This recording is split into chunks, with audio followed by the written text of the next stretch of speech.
Chirala 2 town పరిధిలో retired ప్రభుత్వ ఉద్యోగికి సైబర్ నేరగాళ్లు ఫోన్లో బెదిరించి 26,50,000 కాజేశారు.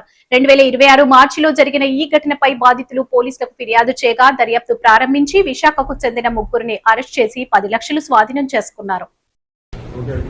ఈ సంవత్సరం మార్చి నెలలో ఒక రిటైర్డ్ ప్రభుత్వ రంగ ఉద్యోగి గారికి ఒక ఫోన్ కాల్ వచ్చింది. దాంట్లో ఒక డిజిటల్ అరెస్ట్ కేసు రిపోర్ట్ అయింది. దాంట్లో మ్యాటర్ ఏంటంటే ఆయన రిటైర్డ్ ప్రభుత్వ రంగ ఉద్యోగి, ఆయనకి ఫోన్ కాల్ ఒకటి వచ్చింది. మేము ఢిల్లీ ముంబై నుంచి మాట్లాడుతూ ఉన్నాము. మీ ఆధార్ కార్డు ద్వారా ఒక ఫోన్ సిమ్ కార్డు తీసుకోవడం జరిగింది. దాని ద్వారా చాలా మనీ లాండరింగ్ కేసెస్ అలాంటి ఆ ఫోన్ సిమ్ కార్డుతో ఉపయోగించి దాదాపు కోట్ల రూపాయల మనీ లాండరింగ్ జరిగింది అని చెప్పేసి చెప్పడం జరిగింది. ఈయన దానికి భయపడిపోయి కంగారు పడిపోయి నేను అట్లాంటిది ఏమీ చేయలేదు అని చెప్పేసి ఈయన చెప్పారు. చెప్పినప్పుడు లేదు మీ ఆధార్ కార్డు సో ఇదే కదా అంటే అవునని చెప్పారు. కాబట్టి దాని ద్వారా ఈ మొబైల్ నంబర్ వచ్చింది. మీరు కొంతమందితో కలిసి ఈ మనీ లాండరింగ్ యాక్టివిటీస్ పాల్పడ్డారు. దీని మీద పెద్ద ఎత్తున సుప్రీంకోర్టు, తర్వాత సిబిఐ, తర్వాత ఎన్ఫోర్స్మెంట్ డైరెక్టరేట్ వీళ్ళంతా కలిసి ఇన్వెస్టిగేషన్ చేస్తా ఉన్నారు. ఈ ఇన్వెస్టిగేషన్ కి సంబంధించి మిమ్మల్ని అరెస్ట్ చేయడానికి కూడా రెడీగా ఉన్నారు.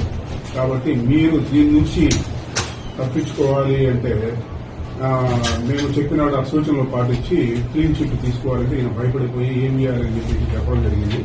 దాని మీద మీరు దాదాపు కొన్ని కోట్ల రూపాయలు లాండరింగ్ చేశారు. కాబట్టి మీ అకౌంట్లో ఉన్న డబ్బు కానీ అది కానీ మా దగ్గరికి పంపిస్తే మేము దాన్ని పరిశీలించి అది సక్రమమైన డబ్బా లేకపోతే ఏమైనా మనీ లాండరింగ్ చేసి ఏమైనా చేశారనేది మేము తెలుస్తామని చెప్పేసి అనేటప్పటికీ లేకపోతే అరెస్ట్ చేస్తామని చెప్పేసి భయపెట్టారు. దాన్ని భయపడిపోయి ఈయన తన దగ్గర ఉన్న డబ్బులన్నీ దాదాపు 26,50,000 రూపాయలను వాళ్ళు చెప్పిన ఖాతాలకి, బ్యాంకు ఖాతాలకి బదిలీ చేయడం జరిగింది. తర్వాత వాళ్ళు చెప్పారు మేము మీకు ఈ డబ్బులన్నీ కూడా వెరిఫై చేసి మళ్ళీ మీకు పంపిస్తామని చెప్పి చెప్పిన తర్వాత